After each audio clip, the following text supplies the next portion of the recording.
The house was quiet the way I liked it on Sunday mornings. I had my coffee on the back porch, the kind I ground myself from whole beans I ordered out of Vermont, and I was watching the cardinals work through the feeder I'd hung from the oak tree the summer my wife passed. That was 6 years ago. I had learned to be comfortable with quiet. It took time, but I had learned. My name is Harold, and I am 67 years old. I spent 31 years as a structural engineer for a firm in Columbus, Ohio, and I retired with a pension, a paid-off house, and what I believed was a solid relationship with my daughter. I say believed because that Sunday morning was the last day I would hold that belief without question. My phone buzzed on the table beside my coffee mug. A text from a woman named Renee, who lived 2 streets over and had been friends with my wife since their book club days in the 90s. We stayed in touch after the funeral. She checked on me from time to time, brought a casserole once in a while, and occasionally passed along neighborhood news the way people do in a town where everyone has known everyone for 30 years. The text said, "Harold, I saw the photos on Sophie's page this morning. She looked absolutely beautiful. You must have been so proud standing there. Did you enjoy the reception?" I read it twice. Then I read it a third time. Sophie's wedding had been yesterday, Saturday, my only granddaughter. She had been engaged to a young man named Derek for 14 months. And the date had been set for the second Saturday in April. I knew this because my daughter had told me last Thanksgiving. She had told me the venue was a vineyard outside of Dayton, that the ceremony was at 4 in the afternoon, and that she would send me the formal invitation in January. The invitation never came. When I asked about it in February, my daughter said the printing company had made an error and they were being reprinted. When I asked again in March, she said the venue had shifted the timing by 30 minutes and they were updating the inserts. I believed her both times. I am ashamed now that I believed her both times. I set my coffee down and pulled up Sophie's social media page on my phone. There were 47 photos posted. Sophie in a lace gown standing in a garden. Sophie and Derek at the altar. Sophie and Derek cutting a cake that was 4 tiers tall. Sophie and my daughter, cheek to cheek, laughing at something outside the frame. Sophie with her new in-laws. Sophie with her bridesmaids. There was not a single photograph that included me. I sat there on my back porch for a long time. The cardinals kept coming to the feeder. The coffee went cold. I went through every photo twice. The way you do when you are hoping you missed something, when you are hoping the evidence is wrong. It was not wrong. I had not been invited to my granddaughter's wedding. My daughter had made sure of that. I called her at 9:15 that morning. She answered on the 4th ring. "Dad," she said.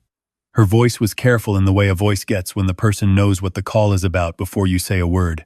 I asked her one question. I said, "Why wasn't I at Sophie's wedding yesterday?" There was a pause. Then she said, "Dad, we talked about this. You said you weren't feeling up to traveling. You said the drive to Dayton was too much. I have never said that.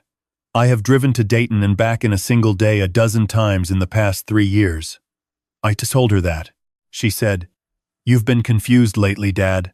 I was only protecting you." That word confused landed differently than she intended it to, because it wasn't the first time I had heard it from her. In the last year, she had mentioned my confusion in passing at least 4 or 5 times. A comment here about how I'd forgotten a lunch date. A comment there about how I'd repeated a story. Small things. The kind of things anyone might say about an aging parent without it meaning much. But standing there in the context of this moment, those small things suddenly looked like something that had been carefully assembled. I told her I was not confused. I told her I remembered every conversation we had ever had about that wedding, and I told her to call me back when she was ready to tell me the truth. She did not call back. I spent that day going through my files. I am a methodical man by nature. 31 years of structural engineering will do that to you. You learn to look at what is actually there instead of what you expect to be there. So I sat at my desk in the study and I opened folders. The first thing I found that didn't sit right was a bank statement I had printed in January for my personal savings account. I kept my savings at a credit union I had used since 1989. The balance in January had been $94,000 and some change. That was right. That was what I expected. I logged into the account online. The current balance was $61,200. In 3 months, just over $32,000 had left that account. The withdrawals were listed as transfers. I did not recognize the destination account numbers. I sat with that for a moment. Then I went to my investment brokerage account. My late wife and I had built that account together over 2 decades. When she passed, I had rolled everything into a single managed account. At the end of the previous year, the balance had been just over $380,000. The current balance was $301,000. Nearly $80,000 had moved out between October and now. The transaction notes said only authorized transfer and client-directed withdrawal. I had not directed any of those withdrawals. I called the brokerage first thing Monday morning when they opened. I asked to speak with someone in their fraud and account security department. The representative I reached was a young woman who was professional and patient. She told me that all of the withdrawals had been processed using a durable power of attorney on file for my account. The name on the power of attorney was my daughter. I asked when that power of attorney had been filed. She said it had been added to my account in August of the previous year. I asked who had submitted it. She said it had been submitted by my daughter in person at a branch location, along with notarized documentation. I thanked her and asked her to freeze my account pending a fraud investigation. She walked me through the process. When we finished, I set my phone down on the desk and I sat very still for several minutes. In August of the previous year, I had been recovering from knee replacement surgery. My daughter had come to stay for 2 weeks to help me during the recovery. She had taken me to appointments, picked up prescriptions, helped me with meals. I had been grateful. I had trusted her completely. During that time, I had signed a number of documents she put in front of me. Medical forms, insurance pre-authorizations, a few things related to my healthcare directives that she said the hospital required. I had not read every line of every document. I had trusted her. I understood now what she had done during those 2 weeks. I called a man named Frank, who had been my college roommate and who had practiced estate law in Columbus for 35 years. I told him what I had found. He told me to come in that afternoon and to bring every financial statement I could locate, along with any documents I had signed in the last 18 months. I drove to his office and I sat across from his desk for 2 hours. When we were done, Frank put his pen down and looked at me with the expression of a man who has seen things he wishes he hadn't. He said the power of attorney my daughter had filed was broad and durable. Under it, she had legal authority to make financial decisions on my behalf. The question was whether she had represented to me what I was signing when I signed it. He asked me directly whether I had knowingly signed a power of attorney in August. I told him I had not knowingly signed anything of that description. He said, we had grounds for fraud and financial elder abuse. He said the withdrawals were unauthorized because the authorization itself had been obtained through deception. He said we needed to move quickly. He also said something else. He told me that while he was reviewing the documents I'd brought, he noticed a filing with the county probate court from December. A petition had been submitted to have me declared legally incompetent and to establish a full guardianship over my person and estate. The petitioner was my daughter. The petition cited a doctor's evaluation, stating that I exhibited signs of early cognitive decline. I have never seen a doctor for cognitive concerns. I have never been evaluated for anything of the kind. Frank told me the petition was still pending. The hearing was scheduled for 6 weeks from now. If it succeeded, I would lose legal control of my own life. My daughter would control my money, my property, my medical decisions, everything. I drove home from Frank's office on autopilot. I do not remember most of the drive. I remember pulling into my driveway and sitting in the car for a while. I thought about my wife.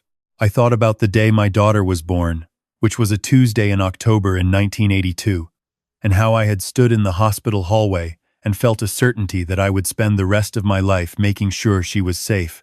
I had not imagined, standing in that hallway, that the direction of protection would ever need to reverse. That evening, I called Sophie. She answered right away, and I could hear in her voice that she was happy, the residual glow of a new bride the day after her wedding. Then she heard something in my voice and she got quiet. I said, Sophie, I need to ask you something and I need you to be honest with me because I love you and I need the truth right now more than I need anything else. She said, Grandpa. Of course. I asked her whether she had wanted me at her wedding. I asked whether anyone had told her. I said I was too tired to make the drive. There was a silence. Then she said, "Grandpa, Mom told us in February that your doctor had said you shouldn't travel more than 30 minutes from home right now. She said your memory had been getting bad and that the stimulation of a big event might—" She stopped. I could hear her breathing change. She said, "Grandpa, is that not true?" I told her it was not true. I told her my memory was fine. I told her I had driven to Indiana and back 2 months ago to see an old friend from my engineering days, and I had done it in the same day without a problem. The silence that followed was a different kind of silence. Then Sophie said, "She told Derek's parents too. She told them you had early Alzheimer's. She said you'd been confused at Thanksgiving and called her by the wrong name. I have never called my daughter by the wrong name in my life." Sophie started crying. She apologized. She said she had trusted her mother, that she had no reason not to. She said she had sent me a card and assumed I was watching a live stream from home. There was no live stream. My daughter had told her there was a live stream and had never set one up. I told Sophie none of this was her fault. I told her I was not angry with her. I told her I loved her and I was proud of her and that Derek was lucky to have her, and every word of that was true. I told her that things were going to be handled and that when they were, she and I would have a proper celebration. She made me promise. Over the next 2 weeks, Frank moved quickly. He filed to have the power of attorney invalidated on the grounds that it was obtained through fraud and misrepresentation. He subpoenaed the notarization records from August, and when the notary's log was examined, several irregularities emerged that the State Bar's ethics office took an interest in. The notary, it turned out, had notarized the document without me being present, which is illegal. Frank also filed a counterpetition in the probate case, challenging the competency claim. He retained a neurologist at Ohio State to evaluate me independently. I spent a morning answering questions and completing cognitive assessments. The neurologist's report was unambiguous. There was no evidence of cognitive impairment of any kind. He described my mental function as that of a significantly younger person and noted that my engineering background had likely contributed to above-average performance on spatial reasoning and sequencing tasks. My daughter retained a lawyer. Her lawyer sent a letter to Frank, offering to settle the matter privately if I agreed to drop the fraud allegations and allow a reduced, limited power of attorney to remain in place. The letter described this as a way to avoid unnecessary family conflict. Frank read the letter to me over the phone. I listened to the whole thing. Then I told him to reject it completely. I said I wanted every dollar returned. I said I wanted the fraudulently obtained power of attorney formally voided on the public record. I said I wanted the competency petition dismissed with prejudice, and I said I wanted the fraudulent doctor's evaluation investigated by the Medical Licensing Board. Frank asked if I was certain. I said I had never been more certain of anything. She called me herself the evening after Frank sent the rejection letter. She said she was sorry. She said she had only been trying to protect me. She said her husband had convinced her that I was losing my ability to manage things on my own, and that she had believed him, and that she had made decisions out of fear for my well-being. I listened to all of it. I have learned in 67 years that when someone is telling you a story about their own behavior, you should listen for what they leave out. She never mentioned the $112,000. She never mentioned the probate petition. She never mentioned telling Sophie and Derek and their families that I had Alzheimer's. She never mentioned excluding me from the wedding. Everything she described was an act of love. Everything she left out was a crime. When she finished, I said one thing. I said, "Get a good lawyer. You're going to need one." Then I ended the call. The civil proceeding moved through the next several weeks with the slow, grinding certainty of a process that has evidence on its side. The financial institution records showed every transfer. The notary, who had falsely certified my signature, reached a deal with state investigators that required his cooperation and cost him his license. The doctor who had written the cognitive decline evaluation, a physician I had never met, whose name appeared on a report that cited appointments that never occurred, was referred to the Ohio Medical Board and surrendered his license pending investigation 4 months later. The money came back in 2 tranches. The first was ordered by the court pending the fraud determination. The second came as part of a civil settlement that my daughter's attorney negotiated after it became clear that the evidence was not going to improve for their side. My daughter did not go to prison. Frank explained to me that criminal prosecution for financial elder abuse in these cases depends on prosecutorial resources and evidentiary thresholds, and that the civil recovery, combined with the regulatory consequences for the notary and the physician, represented a significant outcome. I accepted that explanation. I would be dishonest if I said I was entirely at peace with it, but I chose to put my energy toward what I could control. What I controlled was my own estate, fully restored to my own name. What I controlled was my house, my accounts, my decisions. What I controlled was my relationship with my granddaughter, which Sophie and I rebuilt carefully over the months that followed. She came to visit in June, just her, without Derek that first time, because she wanted to sit across from me at the kitchen table the way she used to when she was a little girl, and she'd come for the weekend, and I would make her silver-dollar pancakes on Saturday morning. I made the pancakes again. She sat at the same chair she had always used, the one nearest the window that looks out at the backyard, and she told me everything her mother had told her about me over the past year, and I listened to every word of it without interrupting. When she finished, she said, "Grandpa, I should have called you. I should have just picked up the phone and asked you myself." I said, "You trusted your mother. That's not a fault." She said, "She made me think you were already fading." She kept saying things like, "He's not the same as he used to be, and you have to make allowances for him now." I believed her, because I wanted to protect you too. I reached across the table and put my hand over hers.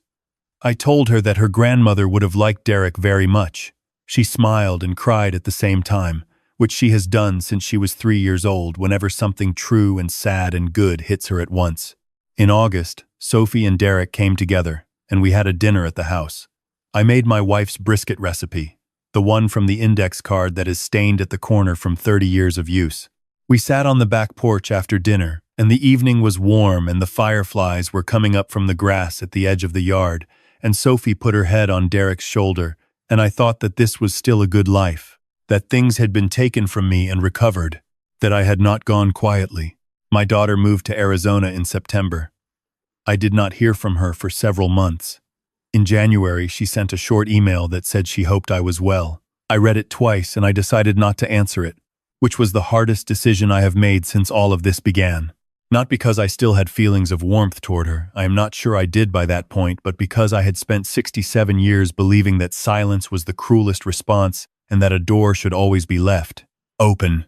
I spent a long time thinking about whether that belief still served me. I decided it did not. My answer to her email was the same answer I had given Frank when he asked me whether I was certain about rejecting her settlement offer. The same answer I had given the financial institution representative when she asked whether I wanted to press forward with the fraud report. I had built a career and a home and a life on the practice of assessing a structure carefully and trusting what the assessment revealed.